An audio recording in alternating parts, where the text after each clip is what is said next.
कि खत्म नबूवत जिंदाबाद, खत्म नबूवत जिंदाबाद, खत्म नबूवत जिंदाबाद, खत्म नबूवत जिंदाबाद। सानी इंटरनेशनल हज उम्रा टूर्स एंड ट्रैवल्स। हज उम्रा जाने के ख्वाहिशमंद हजरात स्क्रीन पर दिए गए नंबर्स पर कॉल करें। तरहाब प्रीमियम क्वालिटी के खूबसूरत अरबी लिबास, अरबी टोब और जुब्बे मदारिस और मकातिब में तलबा को इनाम देने के लिए बिल्कुल वाजिबी हदिये पर। तफसीलात के लिए अभी कॉल करें। थोड़ा सा मैं जमीयत उलमा हिंद का परिचय देना चाहूँगा। इसके 100 साल से ज़्यादा हो गए हैं इस संस्था को, और भारत के स्वाधीनता संग्राम में, आज़ादी की लड़ाई में, फ्रीडम मूवमेंट में इस ऑर्गेनाइजेशन ने लीडिंग रोल प्ले किया है। फिर जब लोगों ने टू नेशन थ्योरी को पेश किया तो यही ऑर्गेनाइजेशन थी मुस्लिम अकेली जिसने धार्मिक आधार पर भारत के विभाजन का विरोध किया, और ये ऑर्गेनाइजेशन है जो सही मानों में नेशन बिल्डिंग के लिए, इश्यूज़ को लेकर नेशनलिस्टिक अप्रोच के लिए सिर्फ अपने मानने वालों में भी नहीं बल्कि विरोधियों में भी ये बात मानी जाती है कि हाँ, ये ऑर्गेनाइजेशन जब बात करती है, जब काम करती है तो सिद्धांतों की बुनियाद पर काम करती है, अपनी हिस्ट्री को नज़र में रख कर के बात करती है, और धर्म के आधार पर काम किया जाए, ये इसका विरोध इसकी बुनियाद में है। इस थोड़े से बहुत ही शॉर्ट इंट्रोडक्शन के बाद मैं आज के इशू पर आता हूं जिसके लिए हम लोग यहाँ आपके साथ बैठे हैं।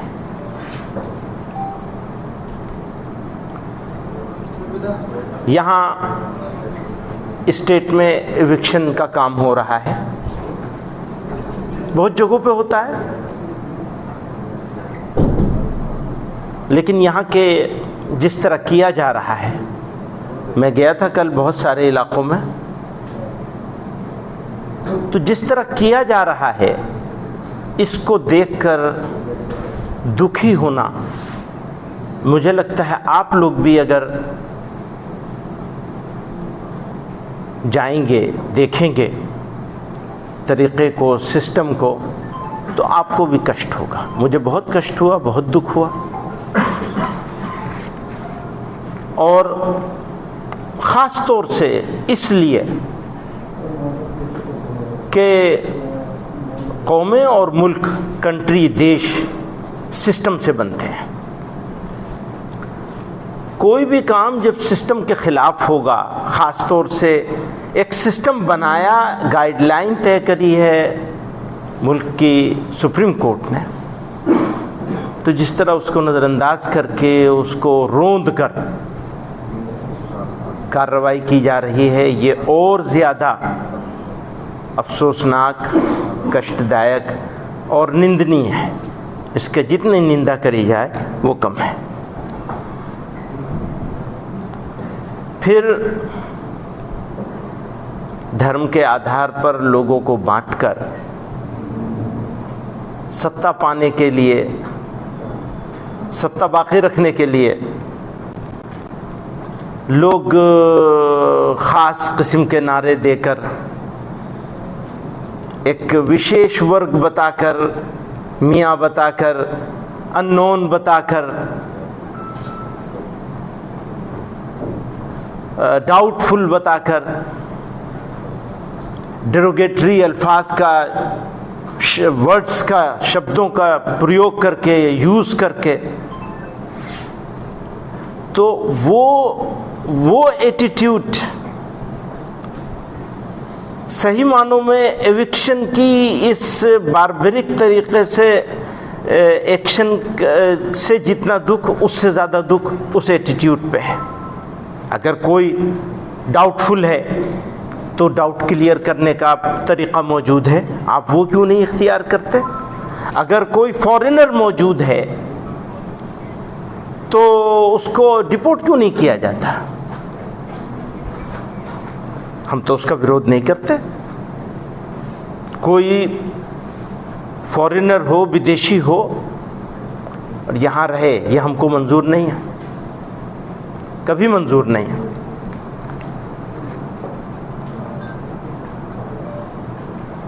जो लोग इंडियन सिटीजन हैं और किसी वजह से उनका एविक्शन हुआ है और वो वजह रीजनेबल है अगर,